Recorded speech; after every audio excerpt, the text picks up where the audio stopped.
Sex Machine fut l'une des émissions musicales phares de Canal+, de 83 à 86. Émission consacrée à la funk music, animée par Philippe Manœuvre et Jean-Pierre Dionnet, qui se sont éclatés durant 3 saisons à travers des dizaines de sketchs délirants et surtout en faisant passer le message du funk. Explication de Manœuvre et Dionnet à l'occasion de la sortie du coffret DVD. Maintenant, voici.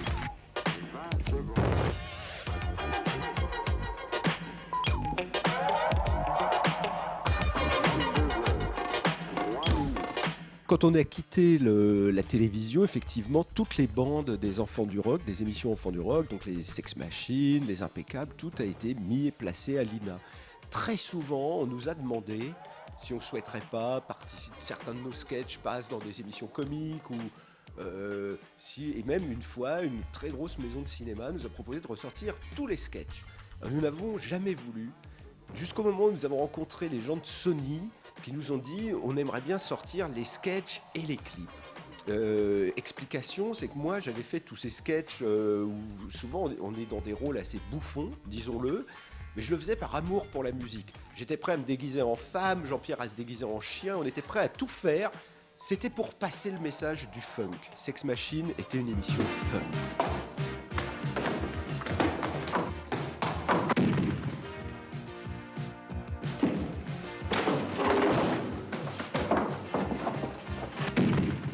On est venu nous chercher parce qu'on faisait à l'époque la revue Métal Hurlant et qui avait attiré l'œil d'une part de Pierre Lescure, d'autre part d'Alain de Greff.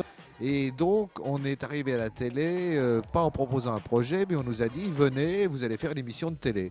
Et c'est à tel point qu'à un moment, fou d'inquiétude, je suis monté chez le grand patron Pierre Desgroupes, j'ai demandé à lui parler 2 secondes, je lui ai dit mais monsieur Desgroupes, vous voulez qu'on fasse de la télé, on a bien compris, mais on n'en a jamais fait. Et il m'a regardé de haut, il a remonté ses lunettes, il a dit vous croyez que nous, quand on a inventé la télé, on en avait déjà fait? Qui spécule une tirelire qu'on voudrait investir dans un nightclub funky.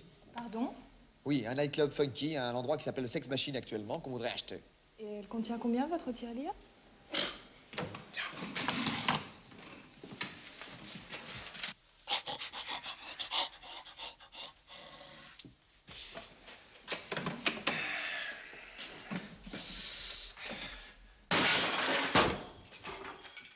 Avec des patrons comme Lescure et de Greff qui, par exemple, nous ont jamais parlé d'audience. Ils nous ont jamais dit l'émission marche pas. Ils disaient ça va, c'est bon. Mais on nous donnait jamais de chiffres parce que l'idée d'audience n'existait pas encore.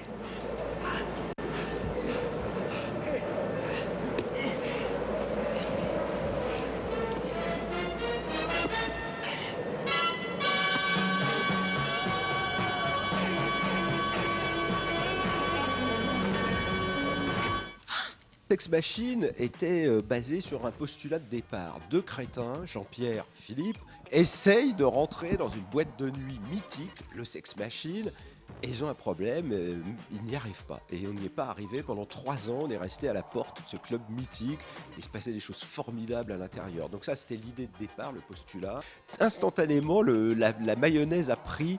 Parce qu'en plus, on faisait beaucoup de gags avec des filles. Donc il y avait les gags, les filles et le funk. Cette musique funk qui arrivait à l'époque, puisque dans la première émission, il y a le premier clip de Michael Jackson, Thriller, il y a Billie Jean. Dans la deuxième émission, il y a Beat It. À la troisième émission, il y avait Say, Say, Say. Enfin, donc on était...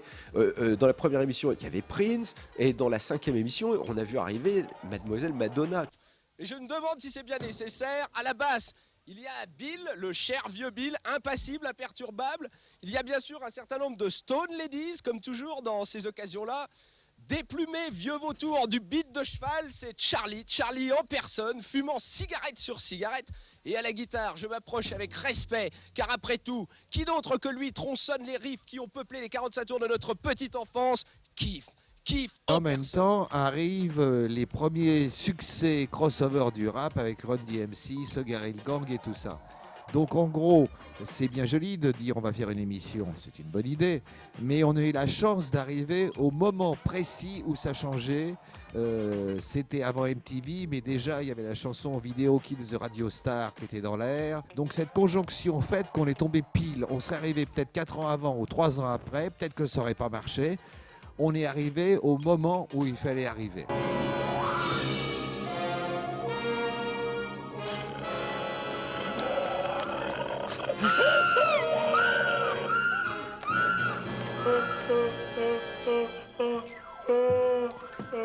Mon vieux, tu as un problème. Ton haleine les fait fuir. Change de dentifrice. Hulquin, le dentifrice des vampires à la cour. C'est une autre époque, quoi. C'est un autre monde. Il y a d'autres. Tu sais, la télévision a muté. Aujourd'hui, elle se préoccupe plus que de télé-réalité ou de choses comme ça.